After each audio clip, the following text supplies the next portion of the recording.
अस्सलाम वालेकुम। मैं हाफिज शाहिद मुनीर हूँ और इस वक्त थाना पीपल्स कॉलोनी के अंदर मौजूद हूँ।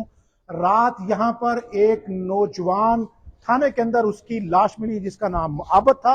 उसके बाद उसके लवाहिकीन थाने के अंदर आ गए और यहाँ पर तोड़फोड़ की। ये आप देख सकते हैं कि ये दरवाजा है जो उन मुजाहरीन ने तोड़ा। यहाँ पर शीशे लगे हुए थे, ये सारी लकड़ियां उन्होंने तोड़ी हैं। उसके बाद यहाँ पर उन्होंने घंटों धरना दिया है। कल 2 बजे दिन यहाँ पर ये वाकया पेश आया था कि मुहर्रर के कमरे के अंदर वॉशरूम के अंदर एक नौजवान की लाश मिली जो चोरी का मुबैना मुलज़म था। और अब थाने में आए हैं, हम बताने सिर्फ ये आए हैं। सबसे पहले हम आपको सिर्फ वाकया बताना चाहते हैं कि ये वो रूम था मुहर्रर का जहां पर उसको बिठाया गया था। और आप मेरे सामने देख सकते हैं कि ये वो वॉशरूम है जहां पर उस नौजवान ने जाकर बताया गया कि उसने खुद को गोली मार ली है। यहां पर वो बैठा था। उसकी गिरफ्तारी इसलिए नहीं डाली गई कि वो चोरी का मुबैना मुलज़म था। उसकी गिरफ्तारी नहीं डाली जा सकती थी क्योंकि उसके खिलाफ मुकदमा कोई दर्ज नहीं था।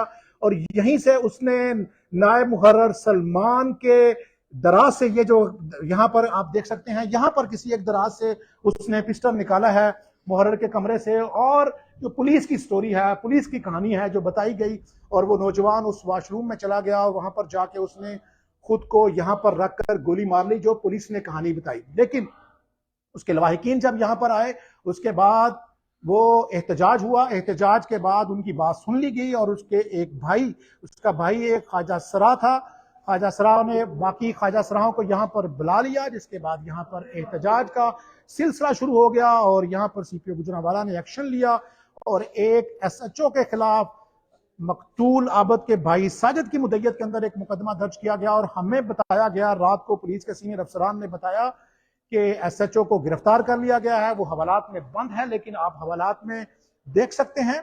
हमारी इतलात ये है कि एसएचओ साहब इस हवालात से फरार हो चुके हैं। यहाँ पर एसएचओ साहब नहीं है क्योंकि चाबी भी उनके पास थी। इस वक्त तक नया एसएचओ कोई भी नहीं आया था और वो बड़ी आसानी से इस हवालात से फरार होकर चले गए हैं। यहाँ पर दीगर मुल्ज़मान का तो आप देख सकते हैं लेटे हुए हैं।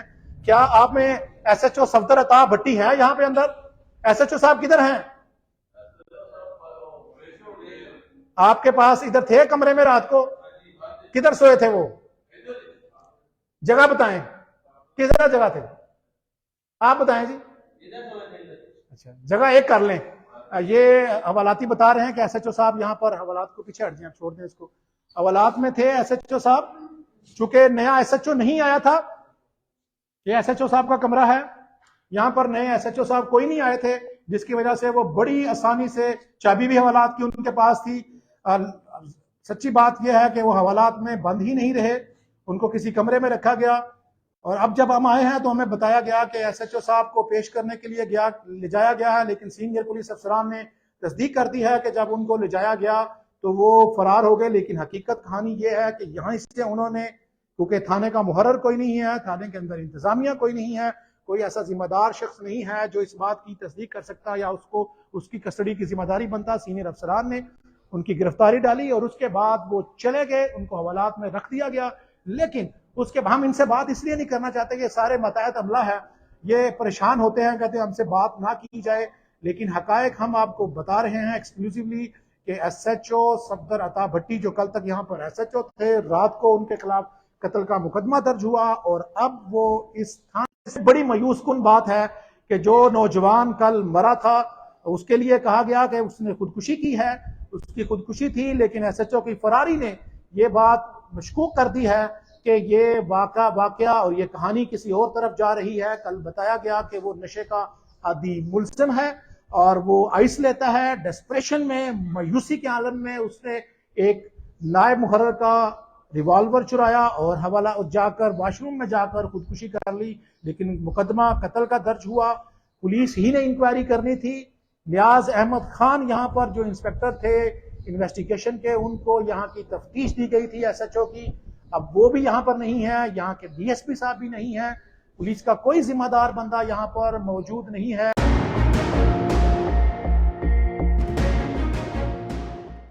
जो हमें ये बता सके कि यहाँ से थाने के अंदर से एसएचओ कैसे फरार हुआ। जो मैं बात करने जा रहा था जिसमें इंतहाई मायूसी है वो ये है कि अभी तक कि उसका नामजद मुल्ज़म वो गुनाहगार था, बेगुनाह था, ये तफ्तीश ने साबित करना था।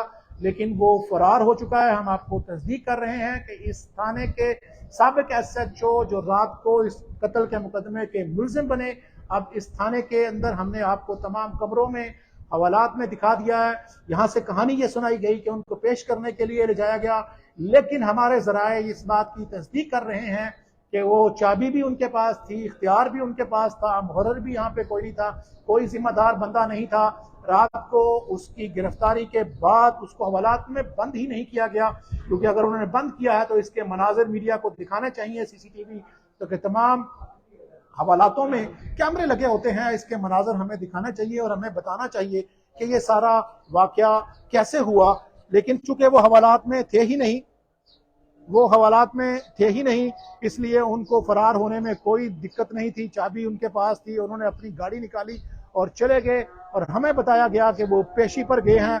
लेकिन हकायक ये हैं कि साबिक SHO सफदर अता भट्टी जो कि कत्ल के नामजद मुलजिम थे, अपने ही थाने में थे, उधर से आसानी से फरार हो चुके हैं और अभी तक मकतूल का, उस मरहूम का जनाजा भी अदा नहीं हुआ, वो मिट्टी के नीचे भी नहीं गया कि मरकजी मुलजम, नामजद मुलजम पुलिस अफसरान ने उनकी मुशावरत के साथ इजाजत दे के मुकदमा कत्ल दर्ज कराया था। मुलजम फरार हो चुका है। हम थाने के अंदर के आपको मनाजर दिखा रहे हैं।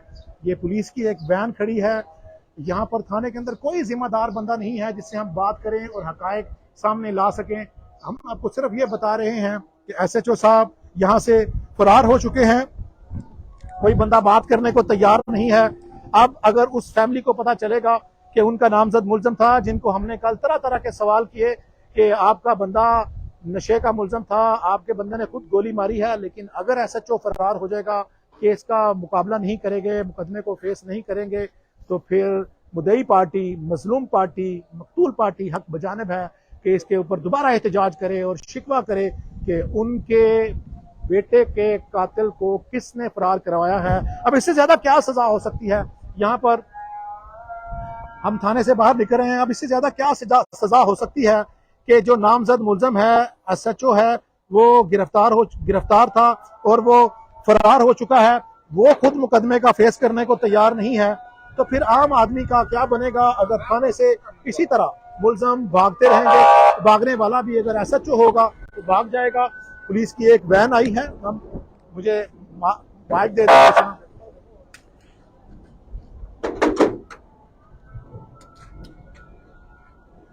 मुझे दे दो बस। हाँ साहब, एक पुलिस के,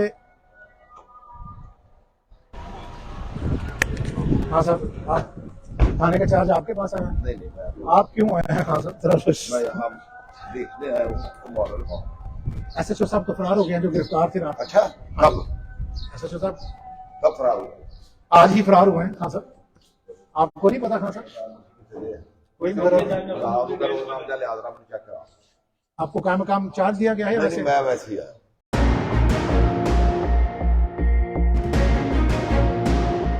देखने के लिए। SHO साहब, हाँ साहब, मुलजिम फरार हो गया जो खुद इंस्पेक्टर था, इसके बारे में नो कमेंट्स। कौन जिम्मेदार है? हाँ साहब, आप वैसे चक्कर लगाने हैं? मैं वैसे ही। ये थाना सैडलेटोन के SHO साहब हैं, आरिफ खान साहब, बड़े अपराइट अफसर हैं, बड़े एफिशिएंट अफसर हैं, थाने में आए हैं। आप हालात देख सकते हैं, नए SHO साहब आए हैं, उनका कहना है कि हम ये देखने आए हैं कि मुहर्रर साहब किधर हैं। ये बड़ी मायूस कुन बात है, अजान हो रही है इस वक्त और एक मुलजिम, एक नामजद मुलजिम, थाने का SHO, अगर पुलिस अपने ही SHO की हिफाजत नहीं कर सकती, अगर SHO ये समझता है कि वो बेगुनाह है, वो खुद ही फरार हो जाता है, तो फिर इस सिस्टम पर कौन एतबार करेगा? सिस्टम कहाँ का सिस्टम रह जाता है कि इस थाने का SHO अगर किसी झूठे मुकदमे में आता है तो वो इसलिए भाग जाता है कि उसको लंबी मुशक्कत करनी पड़ेगी, लंबी गिरफ्तारियां डलेंगी, वो इस प्रोसेस से नहीं गुजर सकता। तो फिर आम आदमी का क्या बनेगा? कानून का मुहाफिज अगर एक इंस्पेक्टर खुद कानून के ऊपर एतबार नहीं करता और वो भाग जाता है, तो फिर तो बातें तोड़कर भाग जाते हैं फिर उनको मुकाबलों में मार दिया जाता है। अब सवाल ये है कि क्या सजा क्या होगी। एक मामूली सा मुकदमा था, इसमें जो अब तक की शवाहद थी, जो सीनियर अफसरान की इन्वेस्टिगेशन थी, उसमें तो यही बात सामने आ रही थी कि ये एक खुदकुशी का केस है, लेकिन अब लगता है कि ये एक अलहदा नोयत इख्तियार कर चुका है। ये मुकदमा अब खतरनाक स्टेज में दाखिल हो चुका है और अब सीनियर अफसरान ही इसका जवाब दे सकते हैं कि क्या हुआ। अब थाने का रोजनामचा ले जाया जा रहा है। पहले हमें बताया गया कि थाने के रोजनामचे में दर्ज है कि एसएचओ साहब को कहीं पेश किया जा रहा है। रोजनामचा यहाँ से ले जाया जा रहा है ताकि रोजनामचा चूंकि कानूनी रिकॉर्ड है, अगर इनको अदालत में पेश किया जाना था या किसी सीनियर अफसरान से इस जुरिस्डिक्शन से, इस प्रिंसिस से बाहर निकालना था, तो रोजनामचे में उनका रोजनामचा ही अब गायब किया जा रहा है ताकि अगर कोई चीज़ उसमें मेंशन करनी है, अगर कोई अथॉरिटी आके चेक करती है, अगर कोई मीडिया पर्सन आके पूछता है कि रोजनामचा दिखाया जाए, जैसे कि मैंने पूछा कि रोजनामचा दिखा दें, अगर उनकी गिरफ्तारी है, उनको ले जाया गया है, अदालत में पेश करने के लिए ले जाया गया है, अफसरान के पास ले जाया गया है, तो रोजनामचे में ये लिखा हुआ होना बड़ा जरूरी है। अभी रोजनामचा भी थाने से गायब किया जा रहा है।